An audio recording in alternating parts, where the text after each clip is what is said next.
Dear students, in today's session, I will discuss about changes in the caste system.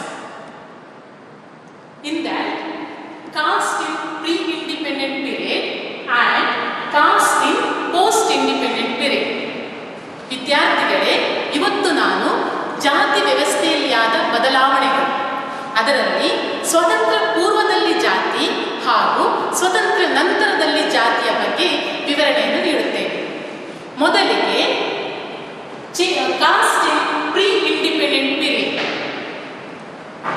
Britishers introduced some of the factors responsible for changes in the caste system during the pre-independent period. The factors like first one, introduction to universal legal system. It means the establishment of British code removed the caste panchayat. The introduction of the principles of justice, according to which all are equal before the law, and the caste panchayat lost their former importance. Some of the legislations act brought about the changes in the caste system. Under that first one, Caste Disability Removal Act of 1850. According to this act, it removes some disabilities associated with caste, including practice of untouchability. Second one, Hindu Widow Remarriage Act of 1856. This act gave legal permission to Hindu widow to remarry. Third one, Special Marriage Act of 1872. This act legalized intercaste and interreligious marriages. And other administrative measures. In 1858, British government announces the schools were maintained by the government shall be open to all caste of the people. There is no discrimination. So this is introduction to universal legal system. Clear student? ಮೊದಲನೇದು ಜಾತಿ ವ್ಯವಸ್ಥೆಯ ಬದಲಾವಣೆ. ಸ್ವತಂತ್ರ ಪೂರ್ವದಲ್ಲಿ ಜಾತಿ ವ್ಯವಸ್ಥೆಯ ಬದಲಾವಣೆಯ ಮೊದಲನೇ ಪಾಯಿಂಟ್ ಏನಂತ ಹೇಳಿದ್ರೆ ಸಾರ್ವತ್ರಿಕವಾದ ಕಾನೂನು ವ್ಯವಸ್ಥೆ. ಬ್ರಿಟಿಷ್ ಸರ್ಕಾರವು ಸ್ಥಾಪಿಸಿದಂತಹ ನ್ಯಾಯಾಲಯದಿಂದಾಗಿ ಈ ಜಾತಿ ಪಂಚಾಯಿತಿಗಳ ಪ್ರಾಬಲ್ಯತೆ ಕಡಿಮೆಯಾದವು. ಅದೇ ರೀತಿ ಕಾನೂನಿನ ಮುಂದೆ ಎಲ್ಲರೂ ಸಮಾನರು ಎಂಬ ನೀತಿಯಿಂದಾಗಿ ಹಿಂದೆ ಇದ್ದಂತಹ ಜಾತಿ ಪಂಚಾಯಿತಿ ಇದ್ದಂತಹ ಆ ನಿರ್ಬಂಧಗಳು ಕಡಿಮೆಯಾದವು. ಕೆಲವು ಜಾತಿಯ ವ್ಯವಸ್ಥೆಯ ಬದಲಾವಣೆಗಳಲ್ಲಿ ಶಾಸನಗಳ ಪಾತ್ರ. ಅದರಲ್ಲಿ ಮೊದಲನೇದಾಗಿ ಜಾತಿ ದೌರ್ಬಲ್ಯಗಳ ನಿವಾರಣಾ ಶಾಸನ 1850. ಈ ಶಾಸನವು ಅಸ್ಪೃಶ್ಯತೆಯನ್ನು ಮಾತ್ರವಲ್ಲದೆ ಜಾತಿಯಲ್ಲಿದ್ದಂತಹ ಆಚರಣೆಗಳನ್ನು ತೆಗೆದುಹಾಕಲಾಯಿತು. ಎರಡನೇದಾಗಿ ಹಿಂದೂ ವಿಧವಾ ಪುನರ್ವಿವಾಹ ಕಾಯ್ದೆ 1856. ಈ ಕಾಯ್ದೆಯಂತೆ ಹಿಂದೂ ವಿಧವೆಗೆ ಇನ್ನೊಂದು ವಿವಾಹ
ಪಾಯಿಂಟ್. Clear student? ಆಂಗ್ಲ ಶಿಕ್ಷಣದ ಪ್ರಭಾವ ಅಂತ ಹೇಳಿದರೆ ಬ್ರಿಟಿಷ್ ಶಿಕ್ಷಣ ವ್ಯವಸ್ಥೆಯು ವೈಜ್ಞಾನಿಕತೆ ಮತ್ತು ಸಾರ್ವತ್ರಿಕವಾದ ಆಧಾರದ ಮೇಲೆ ಇದೆ. ಈ ಬ್ರಿಟಿಷ್ ಶಿಕ್ಷಣವು ಪ್ರತಿಯೊಬ್ಬರಿಗೂ ಕೂಡ ಮುಕ್ತವಾಗಿದೆ, ಅದರ ಪ್ರವೇಶ ಪ್ರತಿಯೊಬ್ಬರಿಗೂ ಕೂಡ ಮುಕ್ತವಾಗಿದೆ. ಅದೇ ರೀತಿಯಲ್ಲಿ ಬ್ರಿಟಿಷ್ ಶಿಕ್ಷಣದ ಉದಾರ ನೀತಿ, ಸಮಾನತೆ, ತತ್ವಾದರ್ಶಕಗಳನ್ನು ಪ್ರತಿಪಾದಿಸುತ್ತದೆ. ಪಾಶ್ಚಾತ್ಯ ಶಿಕ್ಷಣವು ಈ ಜನರಿಗೆ ಬೇಕಾದ ಆರ್ಥಿಕ ಅವಕಾಶಗಳನ್ನು ಒದಗಿಸುತ್ತದೆ. ಹಾಗೆಯೇ ಕೆಳ ಜಾತಿಯವರು ಈ ಪಾಶ್ಚಾತ್ಯ ಶಿಕ್ಷಣ ಪಡೆದ ಮೇಲೆ ಅವರಿಗೆ ಉದ್ಯೋಗದ ಅವಕಾಶಗಳು ಕೂಡ ದೊರೆಯುತ್ತದೆ. ಇದು ಎರಡನೆಯ ಬದಲಾವಣೆಗಳು. Third point, impact of social reform movement. During the British period, social reform movement played a very important role in changes in the caste system. They were set out to eradicate caste and establish casteless and classless society. They attacked the tendencies of separation and inequality in the caste. Some of the important social reform movement like Brahma Samaj founded by Rajaram Mohan Roy, Arya Samaj founded by Swami Dayananda Saraswati, Ramakrishna Mission founded by Swami Vivekananda. These organizations aim to destruction of the caste and want to reconstruct the Indian society. ಮೂರನೆಯ ಬದಲಾವಣೆಗಳು ಸಮಾಜ ಸುಧಾರಣಾ ಚಳುವಳಿಗಳ ಪಾತ್ರ. ಜಾತಿ ವ್ಯವಸ್ಥೆಯಲ್ಲಿ ಸಮಾಜ ಸುಧಾರಣಾ ಚಳುವಳಿಗಳ ಪಾತ್ರ ಪ್ರಮುಖವಾದದ್ದು. ಅದರಲ್ಲೂ ಕೂಡ ಈ ಚಳುವಳಿಗಳು ಜಾತಿಯಲ್ಲಿದ್ದಂಥ ಅಸಮಾನತೆಗಳ ಪ್ರಬಲ ವಿರೋಧಿಯಾಗಿದ್ದರು. ಸಾಮಾಜಿಕ ಸುಧಾರಣೆಗಳ ಚಳುವಳಿಗಳು ಯಾವುದೆಂದು ಹೇಳಿದರೆ, ಮೊದಲನೇದಾಗಿ ರಾಜಾರಾಮ್ ಮೋಹನ್ ರಾಯ್ ಅವರು ಸ್ಥಾಪಿಸಿದಂತಹ ಬ್ರಹ್ಮ ಸಮಾಜ, ದಯಾನಂದ ಸರಸ್ವತಿ ಅವರು ಸ್ಥಾಪಿಸಿದಂತಹ ಆರ್ಯ ಸಮಾಜ, ಹಾಗೆ ಸ್ವಾಮಿ ವಿವೇಕಾನಂದರು ಸ್ಥಾಪಿಸಿದಂತಹ ರಾಮಕೃಷ್ಣ ಮಿಷನ್. ಇದೆಲ್ಲವೂ ಕೂಡ, ಎಲ್ಲ ಚಳುವಳಿಗಳು ಕೂಡ ಜಾತಿಯ ಅಸಮಾನತೆಯ ಪ್ರಬಲ ವಿರೋಧಿಯಾಗಿದ್ದವು. ಮಾತ್ರವಲ್ಲದೆ ಕೆಳಜಾತಿಯವರ ಶೋಷಣೆ ಹಾಗೂ ಮಹಿಳೆಯರ ಶೋಷಣೆಯನ್ನು ಬಲವಾಗಿ ಖಂಡಿಸುತ್ತಿದ್ದರು. ಈ ಚಳುವಳಿಗಳ ಮುಖ್ಯ ಉದ್ದೇಶ ಅಂತ ಹೇಳಿದ್ರೆ ಜಾತಿ ವ್ಯವಸ್ಥೆಯಲ್ಲಿ ಬದಲಾವಣೆ ತರುವಂತಹದ್ದು, ಹಾಗೆಯೇ ಹೊಸ ಸಮಾಜವನ್ನ ಪುನರಚನೆ ಮಾಡುವಂತಹದ್ದು. ಇದು ಮೂರನೆಯ ಬದಲಾವಣೆ. Clear student? Okay. Fourth one, impact of freedom struggle. The growth of nationalist movement played a very important role in weakening the caste consciousness. In India, the presence of foreign rule was the main reason to unite all the Indians on the national basis. ನಾಲ್ಕನೆಯದು, ಸ್ವಾತಂತ್ರ್ಯ ಚಳುವಳಿಗಳ ಪ್ರಭಾವ. ಸ್ವಾತಂತ್ರ್ಯಕ್ಕಾಗಿ ನಡೆದ ಈ ರಾಷ್ಟ್ರೀಯ ಚಟುವಟಿಕೆಯಿಂದಾಗಿ ಜಾತಿ ಪ್ರಜ್ಞೆಯು ದುರ್ಬಲಗೊಂಡಿತು. ಅದೇ ರೀತಿಯಲ್ಲಿ ಭಾರತಕ್ಕೆ ಬಂದಂಥ ಪರಕೀಯರ ಆಡಳಿತದಿಂದಾಗಿ ಎಲ್ಲರೂ ಜಾತಿ ಭೇದ ಬಿಟ್ಟು ಸಂಘಟಿತರಾಗಲು ಪ್ರಾರಂಭ ಮಾಡಿದರು. ಒಟ್ಟಾಗಿ ಸೇರಿ ಸಂಘಟಿತರಾಗಲು ಪ್ರೇರಣೆ ಕೂಡ ದೊರಕಿತು. ಇದು ನಾಲ್ಕನೆಯ ಬದಲಾವಣೆ. ಕೊನೆಯದಾಗಿ, impact of industrialisation and urbanisation. The growth of industrialization destroyed the traditional handicrafts and it provided new ways to earn a livelihood. People started to travel using the transport facilities such as overcrowded buses and trains. The millions of Indians travel together. It leads to there is no scope for ceremonial purity. Because of urbanization, all the caste of people were working under the same company, eating the food same canteen. It leads to it avoids the restrictions on the food habits. This is last point. Clear? ಔದ್ಯೋಗೀಕರಣ ಮತ್ತು ನಗರೀಕರಣದ ಪ್ರಭಾವ. ಈ ಕೈಗಾರಿಕೆಯಿಂದಾಗಿ ಹಿಂದೆ ಇದ್ದಂತಹ ಕರಕುಶಲ ಉದ್ಯೋಗಗಳು ಅವರ ಹೊಂದಿದವು. ಜನರು ಕಾರ್ಖಾನೆಗಳಲ್ಲಿ, ಎಲ್ಲ ಜಾತಿಯ ಜನರು ಕಾರ್ಖಾನೆಗಳಲ್ಲಿ ಕೆಲಸ ಮಾಡಲು ಪ್ರಾರಂಭ ಮಾಡಿದರು. ಎಲ್ಲ ಜನರು ಒಟ್ಟಾಗಿ ಕೆಲಸ ಮಾಡ್ತಾ ಇದ್ರು. ಅದೇ ರೀತಿ ಒಟ್ಟಾಗಿ ಪ್ರಯಾಣ ಮಾಡ್ತಾ ಇದ್ರು, ರೈಲುಗಳಲ್ಲಿ, ಬಸ್ಸುಗಳಲ್ಲಿ. ಆವಾಗ ಹಿಂದೆ ಇದ್ದಂಥ ಜಾತಿಯಲ್ಲಿದ್ದಂಥ ಮಡಿ ಮೇಲಿಗೆಗಳು ಕಡಿಮೆಯಾದವು. ಅದೇ ರೀತಿಯಲ್ಲಿ ಹಳ್ಳಿಯಿಂದ ಜನರು ನಗರಕ್ಕೆ ಬಂದು ನಗರೀಕರಣ ಉಂಟಾಗಿ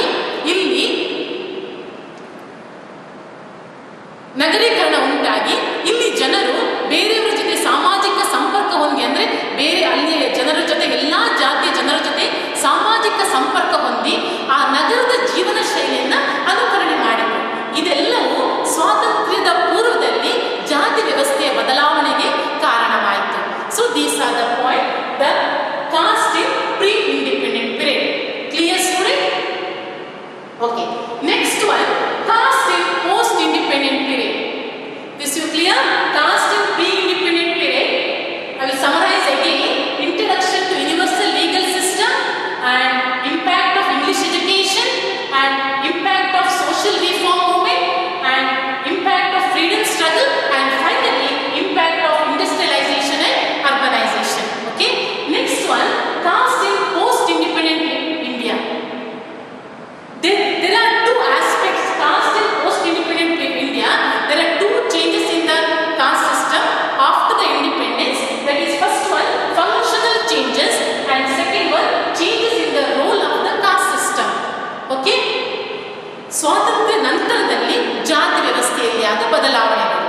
ಈ ಸ್ವಾತಂತ್ರ್ಯ ನಂತರದ ಜಾತಿ ವ್ಯವಸ್ಥೆ ಬದಲಾವಣೆಗಳಲ್ಲಿ ಎರಡು ವಿಧ ಇದೆ. ಒಂದು ಕಾರ್ಯಾತ್ಮಕ ಜಾತಿ ವ್ಯವಸ್ಥೆಯ ಕಾರ್ಯಾತ್ಮಕ ಬದಲಾವಣೆಗಳು, ಇನ್ನೊಂದು ಜಾತಿ ವ್ಯವಸ್ಥೆಯ ಪಾತ್ರದಲ್ಲಾದ ಬದಲಾವಣೆಗಳು. ಓಕೆ, ಸೊ ಕಾರ್ಯಾತ್ಮಕ ಬದಲಾವಣೆಗಳು ಅಂತ ಹೇಳಿದ್ರೆ it means changes in the functional changes of the caste system. The first one, occupational restriction is relaxed. Second one, decline and disappearance of the caste panchayat. Third one, restrictions on food habits is relaxed. And fourth one, rules relating the marriage also relaxed. These are the functional changes in the caste system. Clear student? ಈಗ ಸ್ವಾತಂತ್ರ್ಯ ನಂತರದಲ್ಲಿ ಜಾತಿ ವ್ಯವಸ್ಥೆಯಲ್ಲಿ ಆದ ಬದಲಾವಣೆಗಳಲ್ಲಿ ಕಾರ್ಯಾತ್ಮಕ ಬದಲಾವಣೆಗಳು ಮತ್ತು ಜಾತಿ ವ್ಯವಸ್ಥೆಯ ಪಾತ್ರದಲ್ಲಿ ಆದ ಬದಲಾವಣೆಗಳು. ಓಕೆ, ಈಗ ಕಾರ್ಯಾತ್ಮಕ ಬದಲಾವಣೆಗಳು ಯಾವುದಂತ ಹೇಳಿದ್ರೆ, ಜಾತಿ ಪಂಚಾಯಿತಿಗಳು ನಶಿಸಿ ಹೋದವು. ಆಮೇಲೆ ಈ ವೃತ್ತಿಗೆ ಸಂಬಂಧಿಸಿದಂತಹ ನಿರ್ಬಂಧಗಳು ಕೂಡ ನಶಿಸಿ ಹೋದವು. ಆಮೇಲೆ ಆಹಾರ ಅಭ್ಯಾಸಕ್ಕೆ ಸಂಬಂಧಿಸಿದಂತೆ ಹಾಕಿದಂತಹ ನಿರ್ಬಂಧಗಳು ಕೂಡ ಕಡಿಮೆಯಾಯಿತು. ವಿವಾಹಕ್ಕೆ ಇಟ್ಟಂತಹ ನಿಯಮಗಳು ಕೂಡ ಸಡಿಲವಾದವು. ಇದು ಕಾರ್ಯಾತ್ಮಕ ಬದಲಾವಣೆಗಳು. Clear? Next one, changes in the role of the caste system. Okay, in the changes in the role of the caste system, first one, election based caste system. Okay, caste played a very important role in electoral politics. Even though politicians condemns caste in the public, but during the election they used this as a tool for getting the more votes. This is election based caste system. ಜಾತಿಯ ಪಾತ್ರದಲ್ಲಾದ ಬದಲಾವಣೆಯಲ್ಲಿ ಮೊದಲನೆಯದು ಜಾತಿ ಆಧಾರಿತ ಚುನಾವಣೆ ಅಂತ ಹೇಳಿದರೆ, ಚುನಾವಣಾ ಸಂದರ್ಭದಲ್ಲಿ ಈಗ ಆಧುನಿಕ ಸಮಾಜದಲ್ಲಿ ಜಾತಿಯು ಚುನಾವಣೆಯ ವಿಷಯದಲ್ಲಿ ಪ್ರಮುಖ ಪಾತ್ರ ವಹಿಸುತ್ತದೆ. ಯಾಕೆ ಅಂತ ಹೇಳಿದ್ರೆ, ಪ್ರತಿಯೊಂದು ರಾಜಕೀಯ ವ್ಯಕ್ತಿ ಕೂಡ ಬಹಿರಂಗವಾಗಿ ಜಾತಿ ವ್ಯವಸ್ಥೆಯನ್ನು ಖಂಡಿಸಿದ್ರೂ ಕೂಡ ಚುನಾವಣಾ ಸಂದರ್ಭದಲ್ಲಿ ಅದನ್ನೇ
postal services. So this is impact of modern means of transport and communication. ನೋಡಿ, ಆಧುನಿಕ ಸಾರಿಗೆ ಸಂಪರ್ಕ ಮತ್ತು ಮಾಧ್ಯಮಗಳ ಪಾತ್ರ. ಈ ಎಂ ಎನ್ ಶ್ರೀನಿವಾಸ್ ಹೇಳುವ ಹಾಗೆ ಆಧುನಿಕ ಅಂದರೆ ಈಗಿನ ಈ ರಸ್ತೆಗಳ ನಿರ್ಮಾಣ, ರೈಲು ಅಥವಾ ಅಂಚೆ ವ್ಯವಸ್ಥೆಯಿಂದಾಗಿ ಜಾತಿ ಹಿಂದಿನಕ್ಕಿಂತಲೂ ಹೆಚ್ಚು ಸಂಘಟಿತವಾಗಿದೆ. ಯಾಕೆಂತ ಹೇಳಿದ್ರೆ, ಈಗ ಅಂಚೆ ಕಾರ್ಡಿನಿಂದ ಪ್ರತಿಯೊಂದು ಅವರದ ಜಾತಿ ಸದಸ್ಯರಿಗೆ ಜಾತಿಯ ಮಹಾಸಭೆ ಯಾವಾಗ ಇದೆ ಇದರ ಮಾಹಿತಿಯನ್ನು ಪ್ರತಿಯೊಂದು ಸದಸ್ಯರಿಗೆ ಕೂಡ ತಲುಪಿಸಲು ಸಾಧ್ಯ ಆಗ್ತಾ ಇದೆ. ಸೊ ಈ ಕಾರ್ಡ್ ಸಿಕ್ಕಿದ ತಕ್ಷಣ ಅವರು ಪ್ರತಿಯೊಬ್ಬರು ಕೂಡ ಈ ಮಹಾಸಭೆಗೆ ಹಾಜರಾಗ್ತಾ ಇದ್ದಾರೆ. ಇದು ಈ ಕಾರ್ಯದಲ್ಲಾದ ಮೂರನೆಯ ಬದಲಾವಣೆ. Last one, impact of modern education. ಆಧುನಿಕ ಶಿಕ್ಷಣ, ಇಂಪ್ಯಾಕ್ಟ್ ಆಫ್ ಆಧುನಿಕ ಶಿಕ್ಷಣದ ಪ್ರಭಾವ, impact of modern education. Even though education was liberalized, but caste has not completely disappeared, because some educated people started to publish the journals of their caste and conduct the caste meetings. So it leads to increase the caste solidarity and decrease the interdependence between the different caste. ಆಧುನಿಕ ಶಿಕ್ಷಣದ ಪ್ರಭಾವ ಅಂತ ಹೇಳಿದರೆ, ಈ ಆಧುನಿಕ ಶಿಕ್ಷಣದಿಂದಾಗಿ ಜಾತಿ ವ್ಯವಸ್ಥೆಯಲ್ಲಿ ಸಂಪೂರ್ಣವಾಗಿ ನಿರ್ಮೂಲನ ಆಗಲಿಲ್ಲ. ಅದರಲ್ಲೂ ಕೂಡ ಕೆಲವೊಂದು ನಾಯಕರು, ಜಾತಿ ನಾಯಕರು, ಅವರು ಅವರದೇ ಆದ ಜಾತಿಯ ಪತ್ರಿಕೆಗಳನ್ನು ಪ್ರಕಟಿಸ್ತಾ ಇದ್ದಾರೆ. ಮಾತ್ರವಲ್ಲದೆ ಜಾತಿ ಸಮ್ಮೇಳನವನ್ನು ನಡೆಸ್ತಾ ಇದ್ದಾರೆ. ಅದರಲ್ಲೂ ಕೆಲವೊಂದು ಜಾತಿಯವರು ಅವರದೇ ಆದ ಶಿಕ್ಷಣ ಸಂಸ್ಥೆಯಲ್ಲಿ ಬಡವರಿಗೆ ಕಡಿಮೆ ಶುಲ್ಕದಲ್ಲಿ ಶಿಕ್ಷಣವನ್ನು ನೀಡ್ತಾ ಇದ್ದಾರೆ. ಮಾತ್ರವಲ್ಲದೆ ವಿದ್ಯಾರ್ಥಿ ವೇತನವನ್ನು ಕೂಡ ಕೊಡ್ತಾ ಇದ್ದಾರೆ. ಸೊ ಇದೆಲ್ಲವೂ ಅವರಲ್ಲಿ ಜಾತಿ ಪ್ರೇಮ ಹೆಚ್ಚಿಸಲಿಕ್ಕೆ ಕಾರಣವಾಗ್ತಾ ಇದೆ. ಸೊ ಇದು ಸ್ವಾತಂತ್ರ್ಯ ನಂತರದಲ್ಲಿ ಜಾತಿ ವ್ಯವಸ್ಥೆಯಲ್ಲಿ ಆದ ಬದಲಾವಣೆಗಳು. ನೆಕ್ಸ್ಟ್, ಡಾಮಿನೆಂಟ್ ಕಾಸ್ಟ್, ಪ್ರಬಲ ಜಾತಿಗಳು. Dominant cost introduced by M N Srinivas. ಪ್ರಬಲ ಜಾತಿಯನ್ನು ಪ್ರತಿಪಾದಿಸಿದವರು ಎಂ ಎನ್ ಶ್ರೀನಿವಾಸ್ ಅವರು. Dominant caste referred as, according to M. N. Srinivas, it referred as a caste which yields a high economic and political power and occupies high status in the caste hierarchy. This is called dominant caste. ಈ ಪ್ರಬಲ ಜಾತಿ ಅಂತ ಹೇಳಿದರೆ M N Srinivas ಅವರ ಪ್ರಕಾರ ಇತರ ಜಾತಿಗಳಿಗಿಂತ ಸಂಖ್ಯಾತ್ಮಕ ಬಲ ಹೊಂದಿ ಆರ್ಥಿಕ ಮತ್ತು ರಾಜಕೀಯ ಅಧಿಕಾರ ಹೊಂದಿದ್ದು ಜಾತಿಯ ಏಣಿ ಶ್ರೇಣಿಯಲ್ಲಿ ಮೇಲಿನ ಸ್ಥಾನದಲ್ಲಿರುವಂತಹ ಜಾತಿಯೇ ಪ್ರಬಲ ಜಾತಿ. Nature of dominant cost. First one, determinants of dominance. Dominant caste should be own sizable amount of land and enjoys greater economic and political power and high status. In addition to number of educated people in the caste and high occupants people add to pursue to the dominant caste. ಮೊದಲನೇ ಗುಣಲಕ್ಷಣ ಪ್ರಾಬಲ್ಯದ ನಿರ್ಧಾರಕ ಅಂಶಗಳು ಅಂತ ಹೇಳಿದರೆ, ಜಾತಿಯ ಪ್ರಾಬಲ್ಯದ ಮೂಲಾಂಶಗಳಾದ ಸಂಖ್ಯಾತ್ಮಕ ಬಲ, ಅಧಿಕಾರ, ರಾಜಕೀಯವಾಗಿ ಮತ್ತು ಆರ್ಥಿಕವಾದ ಅಧಿಕಾರ, ಹಾಗೆಯೇ ಸ್ಥಾನಮಾನದಲ್ಲಿ ಎತ್ತರವಾಗಿರುವಂಥ ಮೇಲು ಸ್ಥಾನದಲ್ಲಿರುವಂತಹ ಜಾತಿಯೇ ಪ್ರಬಲ ಜಾತಿ. ಗ್ರಾಮದಲ್ಲಿ ಇಂತಹ ಪ್ರಬಲ ಜಾತಿಗಳು 2 ಅಥವಾ 3 ಇರ್ಬೋದು. ಕೆಲವೊಂದು ಗ್ರಾಮಗಳಲ್ಲಿ ಒಂದೇ ಪ್ರಬಲ ಜಾತಿಗಳು ಕೂಡ ಇರ್ಬೋದು. This is first point, first nature. Second one, distribution of dominance. The elements of dominant caste distributed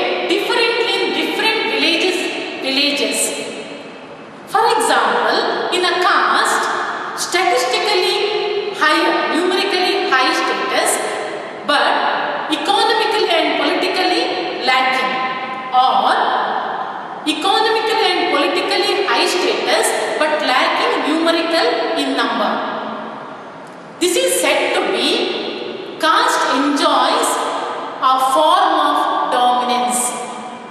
This is distribution of dominance. Clear? ಪ್ರಾಬಲ್ಯದ ಹಂಚಿಕೆಗಳು ಅಂತ ಹೇಳಿದ್ರೆ ಜಾತಿಯ ಪ್ರಾಬಲ್ಯವು ವಿವಿಧ ರೀತಿಯಲ್ಲಿ ಹಳ್ಳಿ ಗ್ರಾಮವೊಂದರಲ್ಲಿ ವಿವಿಧ ರೀತಿಯಲ್ಲಿ ಹಂಚಿಕೆಯಾಗಿದೆ. ಉದಾಹರಣೆಗೆ ಸಂಖ್ಯಾತ್ಮಕ ಬಲವಾಗಿದ್ದು ರಾಜಕೀಯ ಮತ್ತು ಆರ್ಥಿಕ ಅಧಿಕಾರ ಕಡಿಮೆ ಇರುವುದು, ಅಥವಾ ರಾಜಕೀಯ ಮತ್ತು ಆರ್ಥಿಕ ಅಧಿಕಾರವಿದ್ದು ಸಂಖ್ಯಾತ್ಮಕವಾಗಿ ಕಡಿಮೆ ಬಲ ಇರುವುದು. ಇದರಲ್ಲಿ ಇಂಥ ಸಂದರ್ಭದಲ್ಲಿ ಯಾವ ಜಾತಿಯು ಪ್ರಾಬಲ್ಯದ ಒಂದು ಜಾತಿಯು ಇನ್ನೊಂದು ಪ್ರಾಬಲ್ಯ ಹೊಂದಿದ ಇನ್ನೊಂದು ಜಾತಿಯ ಅಂಶವನ್ನು ಪಡೆದುಕೊಳ್ಳುವಲ್ಲಿ ಸಮರ್ಥವಾಗಬಹುದು. ಇದು ಎರಡನೆಯ ಗುಣಲಕ್ಷಣ. Third one, dominance is not purely a local phenomena. ಪ್ರಬಲ ಜಾತಿಯು ಸಂಪೂರ್ಣವಾಗಿ ಸ್ಥಳೀಯವಾಗಿಲ್ಲ. Okay. Fourth one, new factors effecting dominant caste. The factors like Western education and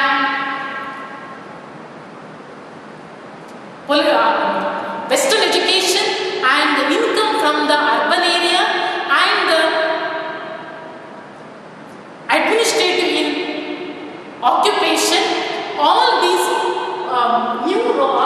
new factors affecting the dominant caste.